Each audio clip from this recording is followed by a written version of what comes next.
जय हिंद, नमस्कार। मैं हूं प्रभात और आप देख रहे हैं पब्लिक बाइट। आज हमारे साथ बातचीत करने के लिए पचरुखी के वर्तमान कोशीरुखी के मुखिया पति अरविंद गुप्ता जी हैं और ये जनसुराज पार्टी से जुड़े।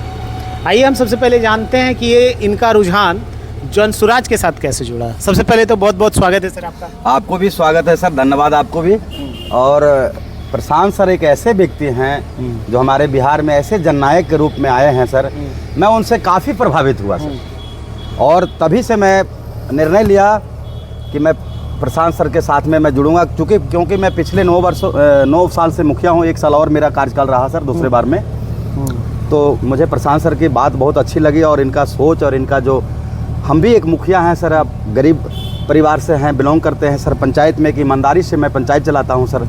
तो मुझे भी उनके जैसा इंसान से प्रेरणा मिला और मैं इनके साथ जुड़ा और 7-8 महीना से मैं प्रशांत सर का काम कर रहा हूं, जनसुराज पार्टी के लिए काम कर रहा हूं सर। बिहार की राजनीति में जाति एक बहुत बड़ा फैक्टर होता है और जनसुराज को जाति यानी कास्टिज्म को लेकर के एक बहुत बड़ी लड़ाई भी लड़नी चाहिए होगी। तो आप इसे बिहार चुनाव में कैसे देखते हैं? मैं इस बार जो प्रशांत सर का मोटो है, जो उनका मुद्दा है, वो कोई नेता आज तक ले, मेरा 48 साल उम्र हो गया है और मैं लगभग जितना दिन देखा हूँ, जितने नेता लोग को देखा हूँ, चाहे हमारे प्रधानमंत्री मोदी जी हों, चाहे नीतीश कुमार जी हों, लालू यादव जी हों, मैं सबसे अलग हट करके जितने भी हमारे ऑल इंडिया में जितने भी नेता हैं, बिहार तो छोड़ दीजिए, ऑल इंडिया की बात करता हूँ, ऐसा जो मुद्दा वाली बात, जो विकास वाली बात, कोई जाति पाति नहीं, समाज का विकास करने की बात, आज पहला एक ऐसा व्यक्ति जो है, आज मैं करीब 35 साल से आज पहला ऐसा इंसान जो मिले हैं जो मैं इनका बात सुन करके बहुत ज़्यादा प्रभावित हुए हैं। जिस पंचायत के आप मुखिया हैं वहीं से आपके क्षेत्र के विधायक भी हैं, वो आरजेडी से हैं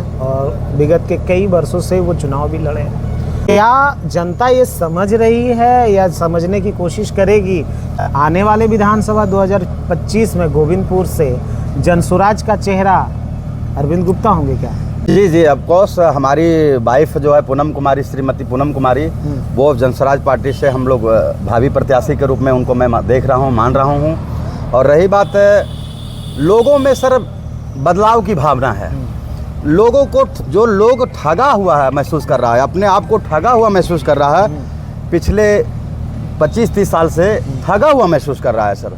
हम लोगों ने देखा, अपने आँख से देखा हूँ, वो जंगल राज का सीन अभी भी मुझे याद है और अभी भी भावना लगता है कि अगर कदापि कभी घुर के वो राज ना आवे जो जंगल राज का सीन मैंने देखा हूँ। शाम को इस टाइम जो है, हमारी दादी को कहना था कि बेटा शाम को 5-4 बजते घर पहुँच जाना है, बेर नहीं डूबने से पहले आपको घर आ जाना है, ताकि कहाँ मार देगा कहाँ काट देगा।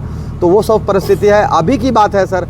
अभी तो भ्रष्टाचार इतने चरम सीमा पर है जिसका कोई हिसाब नहीं है। कोई ब्लॉक में काम नहीं होता है, बीडीओ पैसा लेता है, सीओ पैसा लेता है, ग्राम सेवक पैसा, सारे कर्मचारी बड़े से छोटे तक जितने भी कर्मचारी हैं सभी पैसा के पीछे भूखे रहते हैं, काम के पीछे कभी नहीं भागते हैं, लेकिन पैसा के पीछे सब लोग भागते हैं। अच्छा, आप ये कितना भ्रष्टाचार है सर। कह रहे 1990 यानी बात लालू राज की बात कर रहे हैं। लालू राज में ये कहा जाता है कि वंचितों और शोषित वर्गों का एक आवाज़ भी मिला है। तो क्या आपको लगता है कि लालू के राज में, आप जिसे जंगल राज कहते हैं, वो वंचितों की आवाज़ थी? वो सिर्फ देखिए, सिर्फ वो ढोल पीटने वाला काम किया उन्होंने। तो प्रशांत किशोर जी भी बोलते हैं कि लालू जी ने वंचितों को भी आवाज़ दी, लालू जी ने दिया। हम कहते हैं सर प्रशांत किशोर जी के ठीक है, अच्छी सोच है, लेकिन मैं जो ज़मीनी स्तर पर देखता हूँ सर, मैं गाँव ग्राम में देखता हूँ, मैं एक विलेज के रहने वाला हूँ, मैं कोई शहर के रहने वाला नहीं हूँ सर। जब विलेज में मैं देखता हूँ तो मेरे हिसाब से तो कोई आज़ादी नहीं उन्होंने दिलवाया, कोई आज़ादी नहीं दिलवाया। उतना तो मैं ही खुद काम कर रहे थे, हम लोग भी समाज सेवी हैं, बचपन से समाज सेवा कर रहा हूँ सर। 7-8 वर्ष से उम्र से ही, मैं 10-12 साल का जब उम्र मेरा था तब से मैं गांव के जितने भी हैं गरीब गुरबा को, बेटी को शादी करवाना, 5 बीघा खेती करवाना, दूसरे को खेत को जाके अपने से कोड़ करके धान रोपना, खेती करवाना और गरीब बेटी को शादी ब्याह करवाना, वो सब तो हम लोग ने तोड़ा सर। उन्होंने क्या, वो तो खाली सिर्फ नाम, एक पैर पे खड़ा हो जाओ।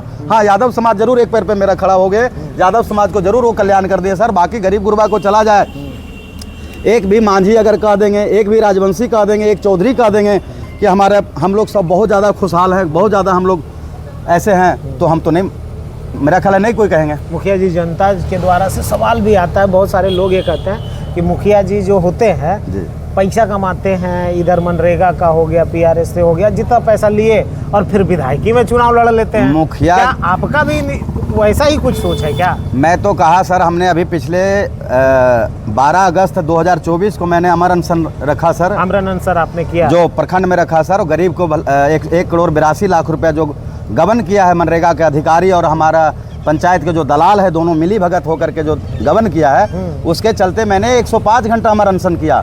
वही मोहम्मद कमरान जी गए और हमारा अमर अनशन तोड़वाए। अच्छा। और उन्होंने वादा किया कि मुखिया जी हम आपके साथ हैं, हम तो भी एक ही गांव का हम दोनों भाई हैं, आप बड़ा भाई, हम छोटा भाई हैं, आप मुखिया हैं, हम विधायक हैं, आप विश्वास रखिए, हम पर भरोसा कीजिए। मैं गरीबों के न्याय के लिए जैसे आप 105 घंटा बैठे हैं, तो अगर ज़रूरत पड़ेगा तो 205 घंटा मैं भी बैठूंगा। लेकिन आज तक नकारात्मक बात आई है, नकारात्मक सोच उनका रहा।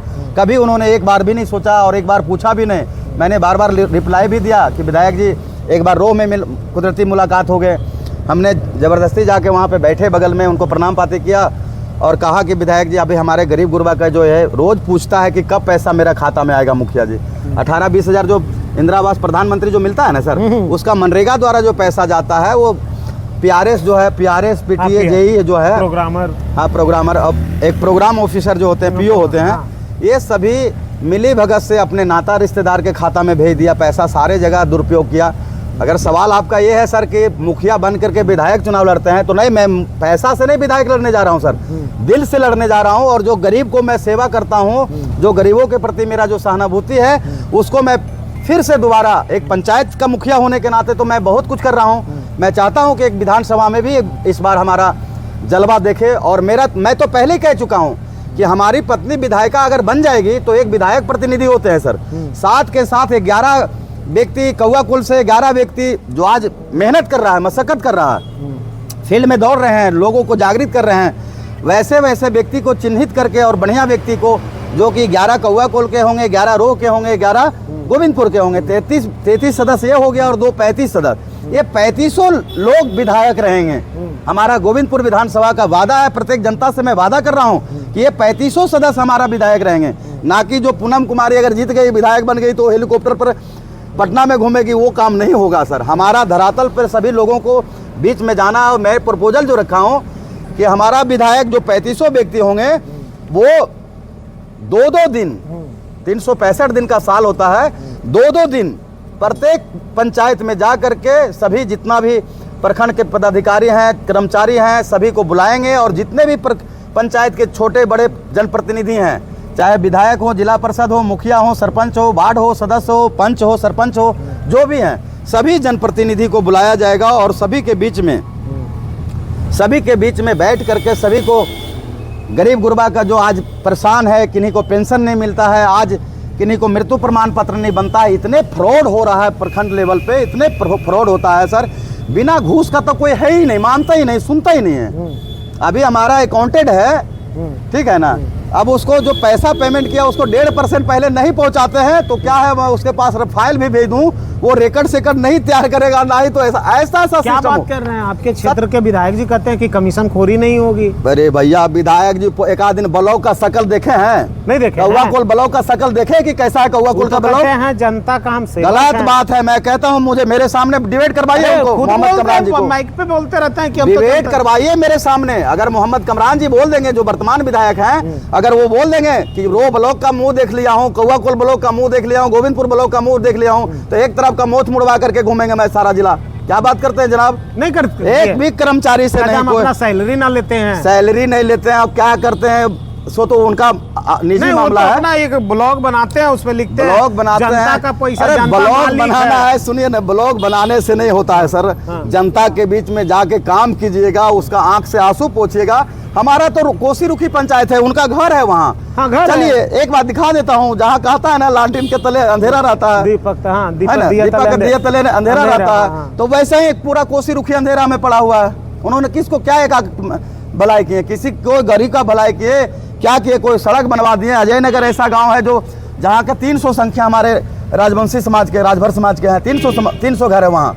आज तक वहाँ तक तो रास्ता रोड पहुँचा ही नहीं है सर अभी तक। एक आश्रम है वहीं पे, उनका एक करबला है वहीं पे अजय नगर के बगल में, वहाँ तक तो रास्ता रोड गए ही नहीं सर। तो क्या विकास करेंगे, क्या किए विकास? हाँ, विकास इनका यही है, तेजस्वी यादव जी के साथ में इनका घूमना, पूर्ण हुआ। ये मैं मानता हूँ कि उनका जो तेजस्वी यादव जी के साथ में जो घूमना फिरना है वो पूर्ण हुआ, उनका मनोकामना पूर्ण हुआ। आप जिस विधानसभा की बात करते हैं वहाँ कौआ कोल से खुद और आसपास जेपी का आश्रम है, और वहाँ जेपी की जन्मभूमि, जैसे कहते हैं जनलोक नायक की भूमि बिल्कुल है। बिल्कुल। और वहाँ से निकलते हैं आप सभी, और आप कहते हैं जिस जेपी की भूमि में अगर गोविंदपुर विधानसभा देखा जाए तो एक भी डिग्री कॉलेज नहीं है, तो विगत को शिक्षा को लेकर के क्या लगता है अभी? सर जनता इतना व्याकुल है ना, इतना व्याकुल है ना, इतना व्याकुल है।